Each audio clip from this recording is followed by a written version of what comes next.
బంగ్లాదేశ్ ప్రధాని పదవికి రాజీనామా చేసి ప్రాణభయంతో ఇండియాకు వచ్చిన షేక్ హసీనాను సేఫ్ గా సీక్రెట్ ప్లేస్ కు తరలించారు. ఈ మధ్యాహ్నం ఆర్మీ హెలికాప్టర్ బంగ్లాదేశ్ నుంచి ఢిల్లీ శివార్లోని హిండన్ ఎయిర్ బేస్ కు చేరుకుంది. ఆ తర్వాత ఆమెను భారత ఎయిర్ ఫోర్స్ చీఫ్ కలుసుకున్నారు. అక్కడి నుంచి నేరుగా సేఫ్ గా రక్షణ ప్రదేశంలోకి తరలించారు. ప్రస్తుతం షేక్ హసీనా ఇండియాలో సేఫ్ జోన్ లో ఉన్నారు.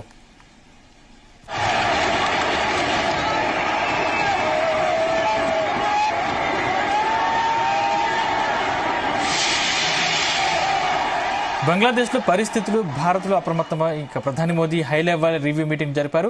బంగ్లాదేశ్ లో పరిస్థితిపై ఇటు కేంద్ర మంత్రులు అటు రక్షణ శాఖ ముఖ్యులతో వేర్వేరుగా సమావేశమయ్యారు ప్రధాని మోదీ.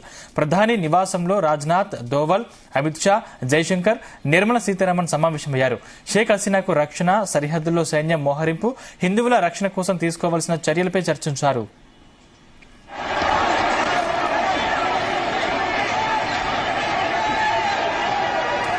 ప్రభుత్వ ఉద్యోగాల్లో కోటాకు సంబంధించి ఆందోళనకారులు, అధికార పార్టీ మద్దతుదారులకు మధ్య ఘర్షణలు తీవ్ర రూపం దాల్చడంతో షేక్ హసీనా ప్రధాని పదవికి రాజీనామా చేశారు. ప్రధాని అధికారిక నివాసం గణ భవన్ ను ముట్టడించారు. అక్కడ విధ్వంసం సృష్టించారు. విలువైన వస్తువుల్ని లూటు చేశారు. షేక్ హసీనా దేశం దాటి పారిపోయిన వార్తలు తెలుసుకున్న నిరసనకారులు వీధుల్లోకి వచ్చి జెండాలు ఊపుతూ సంతోషం వ్యక్తం చేశారు. మరోవైపు అల్లరి మూకలు చెలరేగిపోతున్నారు. షేక్ హసీనా గుర్తులు లేకుండా చేస్తున్నారు. ఆమె తండ్రి విగ్రహాలు గ్యాస్ కట్టలతో కోసి పగలగొడుతున్నారు. ఈ వీడియోలు వైరల్ అవుతున్నాయి. ఇదే అంశానికి సంబంధించిన మరింత పూర్తి సమాచారం మా ప్రతినిధి శ్రీచరణ్ అందిస్తారు. శ్రీచరణ్. సందీప్, బంగ్లాదేశ్ ప్రధాని పదవికి రాజీనామా చేసి ప్రాణభయంతో ఇండియాకు వచ్చిన విషయం తెలిసిందే. షేక్ హసీనాను సేఫ్ గా సీక్రెట్ ప్లేస్ కి తరలించారు. ఈ మధ్యాహ్నం ఆర్మీ హెలికాప్టర్ బంగ్లాదేశ్ నుండి ఢిల్లీ శివార్లోని ఇండియన్ ఎయిర్ బేస్ కు చేరుకుంది. ఆ తర్వాత ఆమెను ఇండియన్ ఎయిర్ ఫోర్స్ చీఫ్ కలుసుకున్నారు. అక్కడి నుంచి నేరుగా సేఫ్ గా రక్షణ ప్రదేశంలో కూడా తరలించిన విషయం తెలిసిందే. ప్రస్తుతము షేక్ హసీనా ఇండియాలో ఒక సేఫ్ జోన్ లో ఉన్నారు.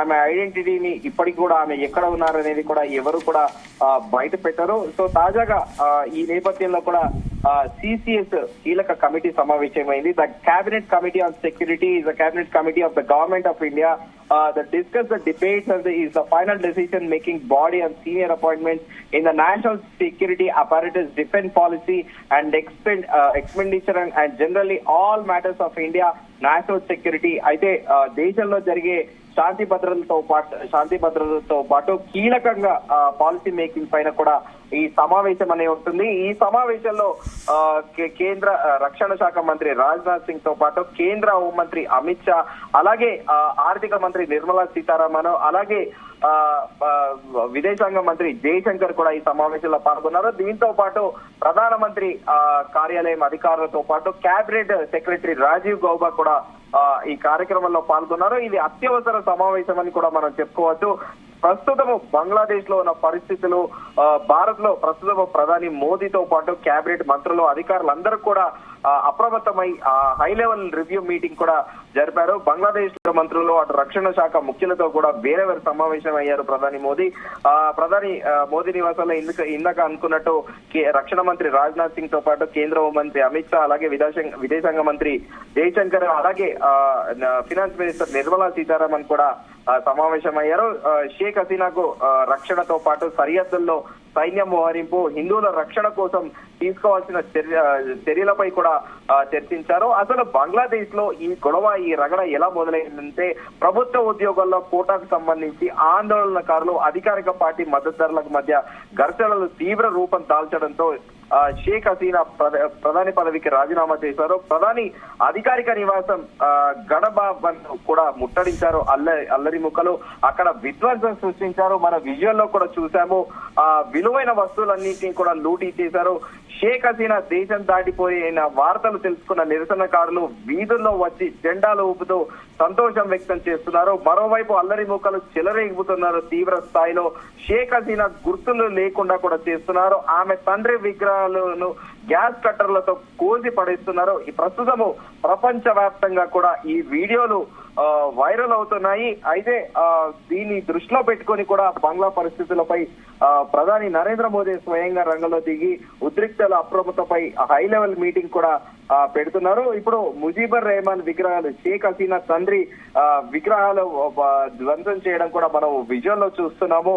అయితే ఇప్పుడు దేశంలో ఉన్న ఉద్రిక్త వాతావరణ నేపథ్యంలో తరుణంలో ప్రధాని హసీనా ఆమె సోదరి రెహానాలు రాజధాని ఢాకా నుంచి కూడా సురక్షిత ప్రాంతానికి వెళ్లి అక్కడ నుంచి ఆర్మీ హెలికాప్టర్ లో ప్రత్యేకంగా కూడా ఇండియన్ ఎయిర్ బేస్ కి కూడా దిగారు. అయితే ప్రస్తుతానికి హింసా ఘటనలతో దేశం అట్టడిగిపోతున్న నేపథ్యంలో దేశవ్యాప్తంగా ఇప్పటికీ కర్ఫ్యూ కూడా విధించారు. ఇంటర్నెట్, సామాజిక మాధ్యమాల పైన కూడా ఆంక్షలు కొనసాగుతున్నాయి. ఈ నేపథ్యంలో ఆర్మీ రంగంలోకి దిగింది. ఆ బంగ్లాదేశ్ ఆర్మీ చీఫ్ వాకర్ ఉజ్ జమాన్ జాతిని ఉద్దేశించి ప్రసంగిస్తూ కూడా నిరసనకారులు హింస మార్గాన్ని వీడాలని కూడా పిలుపునిచ్చారు. హింసాత్మక ఘటనల నేపథ్యంలో త్వరలో తాత్కాలిక ప్రభుత్వాన్ని ఏర్పాటు చేస్తామని కూడా వెల్లడించారు. సందీప్, శ్రీచరణ్, అంటే సైన్యం పాలన అధికారం చేపట్టింది అంటే ఇప్పటికైనా అడ్లలు తగ్గుముఖం పట్టే అవకాశం ఉందా? ప్రస్తుతానికి బంగ్లాదేశ్ లో పరిస్థితి పూర్తిగా అదుపు తప్పిందని చెప్పుకోవచ్చు. మనము ఆందోళనకారులు, అల్లరి ముక్కలు ఇంకా కూడా ఇప్పటికీ కూడా భారీ ఎత్తున కూడా ఆ స్టాచ్యూలు ఏవైతే ఉన్నాయో ఆ విగ్రహాలను కూడా కూలగొడుతున్నారు. అది ఇప్పట్లో కూడా సమిసిపోయేలా లేదు. ప్రత్యేకంగా ఇక్కడ చెప్పుకోవాల్సింది మాజీ ప్రధాని షేక్ హసీనా ఆమె గుర్తులు లేకుండా, అలాగే ఆమె తండ్రి ముజిబుర్ రెహమాన్ విగ్రహాలు కూడా ధ్వంసం చేస్తున్నారు అల్లరి ముక్కలు. సో ప్రస్తుతము ఇది అదుపులో రావాలంటే పూర్తి స్థాయిలో అయితే కొత్త ప్రభుత్వం ఏర్పాటు కావాలి, లేదంటే సైన్యం రంగంలో దిగాలి.